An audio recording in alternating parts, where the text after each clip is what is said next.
Hello అందరికీ welcome to SSP vlogs. ఈరోజు morning లేవగానే ఫస్ట్ బయట తుడిచేసాను, ఆ తర్వాత ఇల్లు తుడుస్తున్నాను. ఈరోజు మార్నింగ్ లేవడానికి లేట్ అయిపోయింది అనమాట. అందుకని ఇంక ఎక్సర్సైజ్లు ఏం చేయలేదు. నిన్న నైట్ పడుకునేసరికి లేట్ అయింది. వీడియోస్ అవి ఎడిటింగ్ చేసుకుని వాయిస్ ఓవర్ అది ఇచ్చుకునేసరికి లేట్ అయింది.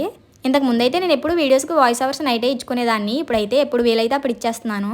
అన్ని వీడియోస్ ఒకేసారి నైట్ టైం ఇవ్వాలి అంటే పడుకునేసరికి లేట్ అయిపోతుంది. మార్నింగ్ లేవలేకపోతున్నాను. ఇంకెప్పుడు ఖాళీ ఉంటే అప్పుడు ఇచ్చేస్తున్నాను.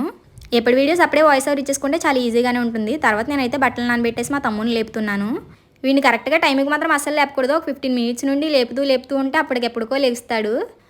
తర్వాత మా అమ్మ అయితే ఇక్కడ టీ పెడుతున్నారు. ఈరోజు మార్నింగ్ లేవడానికి లేట్ అయిపోయిందని చెప్పాను కదా, నేనైతే మా తమ్ముని రెడీ చేస్తున్నాను. మా అమ్మ అయితే టీ పెడుతున్నారు. ఈరోజు మా తమ్ముడికి టిఫిన్ ఇంట్లో చేయలేదు. డైలీ ఇంట్లో టిఫిన్ తిని బోర్ కొట్టేసిందంట. అందుకని చెప్పి మా ఆంటీ దగ్గరికి వెళ్ళి తెచ్చుకున్నాడు. మా ఆంటీ వాళ్ళు టిఫిన్ షాప్ అని చెప్పాను కదా. మా తమ్ముడికి మా ఆంటీ వేసిన బజ్జీలు గారెలు అంటే చాలా ఇష్టం అనమాట. అవి రెండు తెచ్చుకున్నాడు. ఇంటి దగ్గర అయితే చాకోస్ తింటానని చెప్పాడు. అందుకనే మా అమ్మ అయితే మిల్క్ చాకోస్ రెడీ చేసి ఇచ్చేసారు. వాడు స్కూల్కి వెళ్ళిపోయిన తర్వాత నేనైతే బట్టలు వాష్ చేసేసాను. ఇప్పుడు ఆరేస్తున్నాను. మా అమ్మ అయితే వంట చేస్తున్నారు. మాకు ఫ్రంట్ సైడ్ అలా తీగలు ఉంటాయని చెప్పాను కదా, తక్కువ బట్టలు ఉంటే ఇక్కడే వేసేసుకుంటాము. ఎక్కువ బట్టలు ఉంటే బ్యాక్ సైడ్ కూడా తీగలు ఉంటాయి, అక్కడ కూడా వేసుకుంటాము. ఫ్రంట్ సైడ్ అయితే ఎండ బాగా తగులుతుంది, అందుకని చెప్పి ఇక్కడ వేసేస్తాము. ఇక్కడైతే చాలా ఫాస్ట్గానే ఆరిపోతాయి. మా తమ్ముడు కోసం మా ఆంటీ వాళ్ళ టిఫిన్ షాప్లో టిఫిన్ తీసుకుని పెట్టేశాం కదా. మా అమ్మ అయితే మా ఇంట్లో అందరికీ ఇడ్లీ వేశారు. ఇంక టిఫిన్ చేసేసి ఈ రోజైతే ఇల్లు అవి క్లీన్ చేద్దామని చెప్పి చేస్తున్నాము. మా ఇల్లు రోడ్ సైడే ఉంటుందన్నమాట. అందుకని చెప్పి డైలీ దులిపినా సరే ఎంత దుమ్ము ఉంటుందో, చాలా దుమ్ము ఉంటుంది. లారీస్, బైక్స్, ట్రాక్టర్స్ ఏవోటే వెళ్తూనే ఉంటాయి కదా, ఆ దుమ్మంతా వచ్చేస్తుంది. టీవీ కూడా మొత్తం క్లాత్ పెట్టి నీట్గా తుడిచేస్తున్నాను. మేము రోజు విడిచి రోజు ఇల్లు మాపు పెట్టుకుంటాము. వారానికి ఒకసారి ఇల్లు మొత్తం నీట్గా దులుపుకొని సర్దుకుంటాము. చూడండి, మా అమ్మ అయితే ఇక్కడ వంట ప్రిపేర్ చేస్తున్నారు. ఒక వైపున రైస్ పెట్టేశారు, ఇంకొక వైపున కర్రీ చేస్తున్నారు. ఈరోజు గుత్తి వంకాయ కర్రీ చేస్తున్నారు. ఎప్పుడు మా అమ్మ అయితే గుత్తి వంకాయలోనే మసాలా కూడా స్టఫ్ చేసి వేగించేవారు, కానీ ఈసారి మా అమ్మమ్మ స్టైల్లో చేస్తున్నారు. మేము ఎప్పుడు గుత్తి వంకాయ కర్రీ మా అమ్మమ్మ చేస్తే చాలా ఇష్టంగా తింటాము. అందుకని చెప్పి మా అమ్మమ్మ స్టైల్లో ట్రై చేస్తున్నారు. ఎలా ఉంటుందో చూడాలి.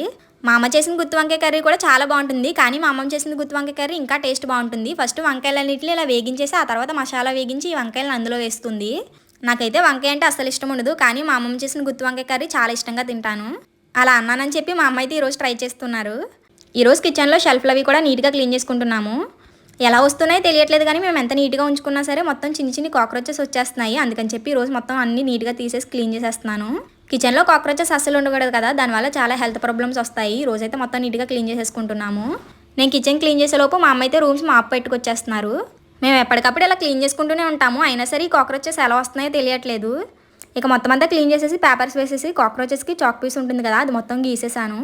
చూడండి, మా అమ్మ అయితే మొత్తం ఇల్లంతా మాప్ పెట్టుకొచ్చేసారు. ఆ తర్వాత బయట వరండా కూడా క్లీన్ చేసేసుకున్నాము. మేము ఇంట్లో కన్నా బయట ఎక్కువ ఉంటామని చెప్పాం కదా, వారానికి ఒకసారైనా బయట వరండా మొత్తం క్లీన్ చేసుకుంటాము. ఈ వీడియో మీకు ఎలా అనిపించిందో కామెంట్ సెక్షన్లో కామెంట్ చేయండి. ప్లీజ్ వీడియోని లైక్ చేయండి. మీరు లైక్ చేయడం వల్ల వీడియో మరికొందరు చేరుతుంది. మీరు మమ్మల్ని సపోర్ట్ చేసిన వాళ్ళు అవుతారు. అలాగే మన ఛానల్ని సబ్స్క్రైబ్ చేసి పక్కన ఉన్న బెల్ ఐకాన్ క్లిక్ చేయండి. అలా చేయడం వల్ల మేము పెట్టిన ప్రతి వీడియో మీకు నోటిఫికేషన్ రూపంలో వస్తుంది. Bye guys, హకునా matata.